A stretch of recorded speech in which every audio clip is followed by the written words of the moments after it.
মুতাজিলা ফিরকার আকীদা কোনটি? এ, কোরআন আল্লাহর কালাম। বি, বান্দার আমল তার নিজের ইচ্ছার উপর নির্ভরশীল এবং আল্লাহর নির্ধারিত তাকদীরের বাইরে নয়। সি, পাপী মুসলমান কুফর ও ঈমানের মাঝামাঝি অবস্থায় থাকে। ডি, আল্লাহর গুণাবলী সৃষ্টির অনুরূপ নয় এবং তিনি সৃষ্টির গুণাবলী থেকে মুক্ত।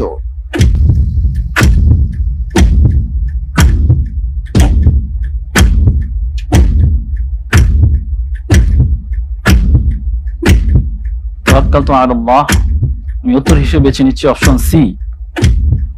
অপশন সি জি, ফ্রিজ করা হোক। অপশন সি, পাপী মুসলমান কুফর ও ঈমানের মাঝামাঝি অবস্থায় থাকে।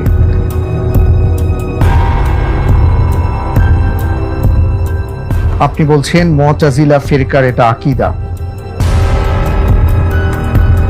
আমার কাছে তাই মনে হচ্ছে। আপনি যে উত্তরটি দিয়েছেন আপনার উত্তরটি সঠিক উত্তর। আলহামদুলিল্লাহ। মুতাজিলা ফিরকা ৭ম শতাব্দীর প্রথম দিকে আবির্ভূত হয়।